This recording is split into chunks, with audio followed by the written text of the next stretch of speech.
नमस्कार, मैं हूं यास्मीन। सुशांत सिंह राजपूत की मौत के बाद स्टार किड्स को नेपोटिज्म के नाम पर काफी ट्रोल किया जा रहा है, जिसमें आलिया भट्ट भी शामिल है। सोनम कपूर, सोनाक्षी सिन्हा से लेकर कई स्टार्स ने इस मुद्दे पर अपनी चुप्पी तोड़ी, लेकिन आलिया भट्ट अब तक खामोश हैं। अब नेपोटिज्म पर फिल्म मेकर आर बाल्की का भी बयान सामने आया है, जिसमें उन्होंने आलिया भट्ट और रणबीर कपूर को सपोर्ट करते हुए उन्हें बेहतर एक्टर बताया। और आल बाल्की ने एक लीडिंग वेबसाइट से बातचीत में कहा, इस बात से बिल्कुल इनकार नहीं किया जा सकता कि ये हर जगह है। जरा महिंद्रा और अंबानीज के बारे में सोचिए।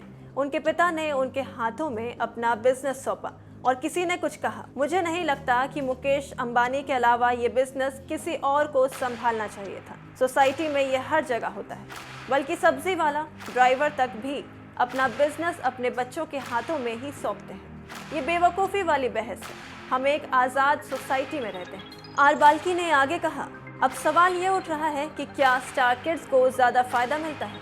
तो हाँ, हर चीज़ के दो पहलू होते हैं, फ़ायदा भी और नुकसान भी। मैं सिर्फ एक आसान सवाल पूछना चाहता हूँ आलिया भट्ट और रणबीर कपूर से, बेहतर एक्टर ढूंढ कर ला दीजिए, फिर इस पर बहस करेंगे। ये बहस उन लोगों के लिए सही नहीं बैठती जो एक अच्छे अभिनेता हैं। इस बात को समझिए कि ऑडियंस को बिना टैलेंट वाला कोई भी स्टार पसंद नहीं है। कभी कभी ऑडियंस खुद भी स्टार किड्स को ही पर्दे पर देखना चाहते हैं। उन्हें पहला मौका मिलता है और आगे की मेहनत उन्हें भी खुद करनी पड़ती है। मैं इस बात से सहमत हूँ कि आउटसाइडर को फिल्म इंडस्ट्री में कदम रखने के लिए ज़्यादा मेहनत करनी पड़ती है, लेकिन टैलेंट से मौका मिलता है। आर बाल्की की बातों से तो ऐसा ही लग रहा है कि उन्होंने नेपोटिज्म का रोना रोने वाले स्टार्स पर निशाना साधा है और कहा है कि रणबीर और आलिया से बेहतर एक्टर ले आओ, फिर इस मुद्दे पर बात करेंगे। बता दें कि बॉलीवुड में अगर किसी ने नेपोटिज्म पर सबसे पहले खुलकर बात की है तो वो हैं कंगना रनौत। ऐसे में अब देखने वाली बात यह होगी कि आर बाल्की के इस स्टेटमेंट पर कंगना कैसे रिएक्ट करती हैं।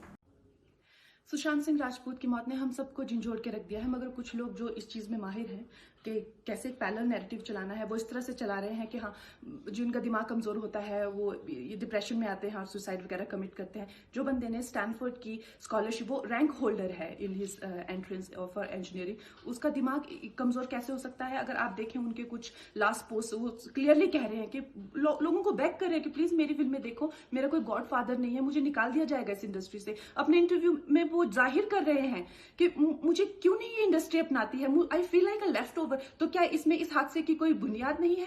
किस तरह से अगर किसी और स्टार किड ने इस तरह से 6-7 के साल के स्पैन में काय पोचे जैसे उनको कोई डेब्यू की कोई एक्नॉलेजमेंट, कोई अवार्ड नहीं मिला, या केदारनाथ या धोनी या छिछोरे जैसी फिल्म, एक गली बॉय जैसी एक वाहियात फिल्म को सारे अवार्ड मिलते। Chhichhore is the best film and the best director, उनकी फिल्म को कोई एक्नॉलेजमेंट नहीं। हमें आपसे कुछ नहीं चाहिए, हमें आपकी फिल्में नहीं चाहिए, लेकिन जो हम खुद करते हैं आप हमारे एक्नॉलेजमेंट क्यों नहीं हमें देते हैं? मुझे इनकी फिल्में, मैं जो खुद फिल्में डायरेक्ट करती हूँ, उनको सुपरहिट फिल्मों को ये फ्लॉप घोषित करते हैं। मुझ पे 6 केसेस क्यों डाले गए? क्यों मुझे जेल में डालने की कोशिश की गई? और मुझे इनके जो चमचे जर्नलिस्ट हैं, वो सुशांत जैसे लोगों पे जो ब्लाइंड आइटम्स लिखते हैं कि वो साइकोटिक है, न्यूरोटिक है, एडिक्ट है। संजय दत्त की एडिक्शन तो आपको बहुत क्यूट लगती है।